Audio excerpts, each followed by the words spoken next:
Hello, I am Betz Golden. I'd like to welcome you right now to the Gel Press channel. I wanted to share with you what we're going to do today.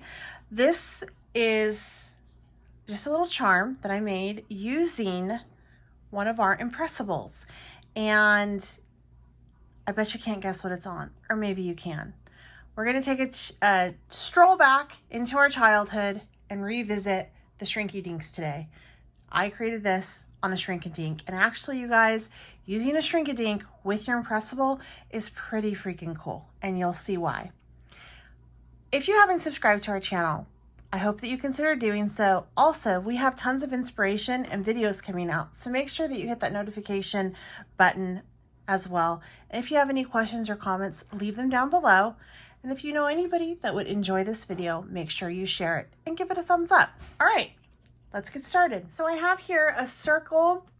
I believe this is the 8-inch round. And then I also am going to be using this wonderful Impressible to create a little charm using Shrink-a-Dinks. I am going to be using the Rough and Ready Creative Pack. The reason why I'm choosing this one is because one side is roughed up, which makes it easier to grab onto the ink.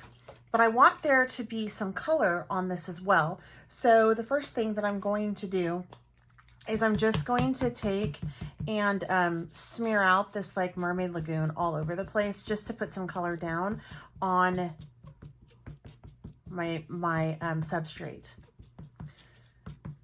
So I'm just getting that nice and covered, and I'm okay if you can see the marks in it and whatnot. All right. And then from here, I'm just going to put this down first. And what I love about this is you can literally see where the color is picking up right through your Shrink-a-Dink. So we're going back today to, like, you know, grade school when we used to make those earrings and stuff. How fun was that? Oops, I have 2 sheets out. Only need 1. And there we go. So you see how you can definitely see where that color hit, which is super nice.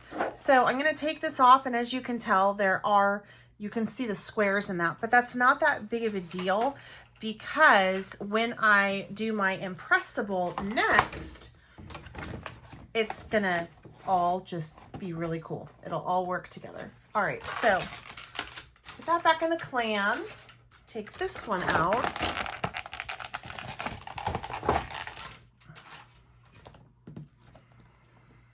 All right, so I'm going to take my Dusty Concord in purple and just go around the edges of it. So I'm gonna just use this pretty much today as a huge stamp. That's what I love about it. We can use it as whatever. And I like the archival ink for this just because it dries. It's not gonna smear when I have to cut the image out, which is nice. And then I'm just gonna go in with some faded jean.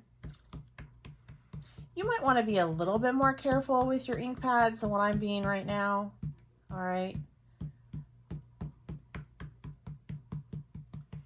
Okay. And even though it's a fast drying ink, I do have some time here. All right, I'm just gonna go right back in with this one again and lay it on out. And look at that. You can totally see. Make sure that there's nice application, like it's getting, I can see that it has gotten everywhere, right? So let's lift this up. Voila. So from here, I'm going to go ahead and cut it out. Cut it down, and this is what I'm left with. Isn't that so cool? All right, so I'm going to put a hole in it now because once it starts to shrink, I won't be able to get a hole in it. It's going to thicken up quite a bit. So my hole that I'm going to create is going to be rather large. And what I need to do from here is stick it in the oven at 325 degrees for about 3 minutes. Now, I did try to do this how I traditionally do, which is just a heat gun, and this is what happened. And the reason is because it's too big. Plus, I had colored it in with some colored pencils, and I really wasn't happy with how those lines showed up. So that's why I opted for the ink pad and putting some color down first.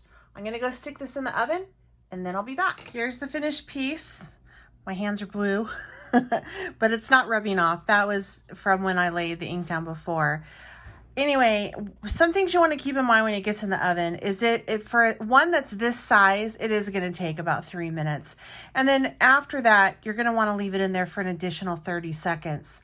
Now, it may fold over on itself a couple times. Don't worry. Usually it does straighten back out.